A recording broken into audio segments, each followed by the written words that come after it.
ओम नमः शिवाय। नमस्कार मित्रों, स्वागत है आपका सनातन ज्ञान और संस्कार चैनल पे।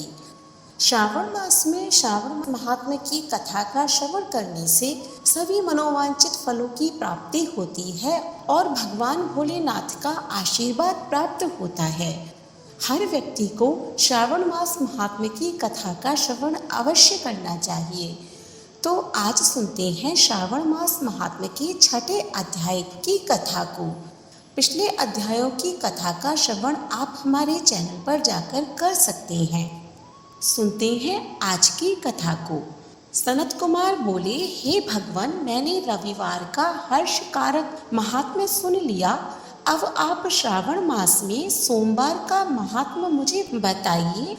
ईश्वर बोले, हे सनत कुमार, सूर्य मेरा नेत्र है, उसका महात्म्य इतना श्रेष्ठ है तो फिर उमा सहित सोम मेरे नाम वाले उस सोमवार का कहना ही क्या।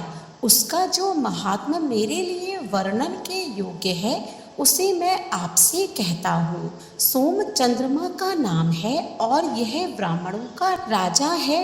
यज्ञों का साधन भी सोम है। उस सोम के नाम के कारणों को आप सावधान होकर मुझसे सुनिए, क्योंकि यह वार मेरा ही स्वरूप है, अतः इसे सोम कहा गया है।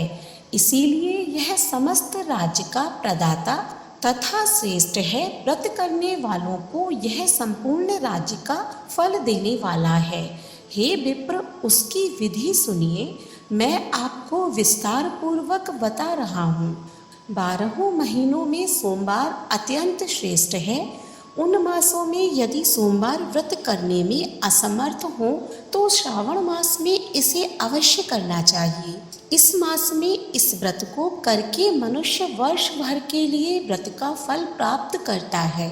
श्रावण में शुक्ल पक्ष के प्रथम सोमवार को यह संकल्प करें कि मैं विधिवत इस व्रत को करूँगा या करूँगी।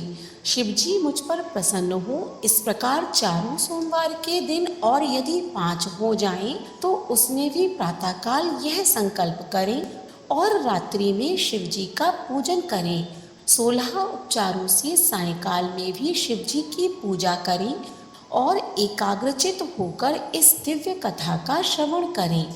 हे सनत कुमार, इस सोमवार की कही जाने वाली विधि को अब मुझसे सुनिए।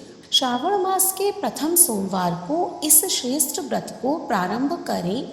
मनुष्य को चाहिए कि अच्छी तरह स्नान करके पवित्र होकर श्वेत वस्त्र धारण कर ले और काम, क्रोध, अहंकार, द्वेष, निंदा आदि का त्याग करके मालती, मल्लिका आदि श्वेत पुष्पों को लाएं। इनके अतिरिक्त अन्य विविध पुष्पों से तथा अविष्ट पूजनोपचारों के द्वारा त्र्यंबका इस मूल मंत्र से शिव जी की पूजा करें। उसके बाद कहें, मैं शव, भावनाश, महादेव, उग्र, उग्रनाथ, भाव, शशिमौली, रुद्र, नीलकंठ, शिव तथा भवहारी का ध्यान करता हूँ। इस प्रकार अपने विभव के अनुसार मनोहर उपचारों से देवेश शिव का विधिवत पूजन करें। जो इस व्रत को करता है उसके पुण्य फल को सुनिए। जो लोग सोमवार के दिन पार्वती सहित शिव जी की पूजा करते हैं वे पुनरावृत्ति से रहित अक्षय लोक को प्राप्त करते हैं। हे सनत कुमार, इस मास में नक्त व्रत से जो पुण्य प्राप्त होता है उसे मैं संक्षेप में कहता हूँ। देवताओं तथा दानवों से भी अवैधय 7 जन्मों का अर्जित पाप नक्त भोजन से नष्ट हो जाता है। इसमें संदेह नहीं करना चाहिए। अथवा इस अति उत्तम व्रत को उपवास पूर्वक करें। इसे करने से पुत्र की इच्छा रखने वाले मनुष्य पुत्र प्राप्त करता है और धन चाहने वाले धन प्राप्त करता है। वह जिस अभीष्ट की कामना करता है उसे पा जाता है। इस लोक में दीर्घकालिक वांछित सुखों को भोग कर अंत में श्रेष्ठ विमान पर आरूढ़ होकर वह रुद्र लोक में प्रतिष्ठा प्राप्त करता है। चित्त चंचल है, धन चंचल है और जीवन भी चंचल है, ऐसा समझकर प्रयत्न पूर्वक व्रत का उद्यापन करना चाहिए। चांदी के वृषभ पर विराजमान सुवर्ण निर्मित शिव तथा पार्वती जी की प्रतिमा अपने सामर्थ्य के अनुसार बनानी चाहिए। इसमें धन की कृपणता नहीं करनी चाहिए। उसके बाद एक दिव्य तथा शुभ लिंगोत्भद्र मंडल बनाएं तथा उसमें 2 श्वेत वस्त्रों से युक्त एक घट स्थापित करें।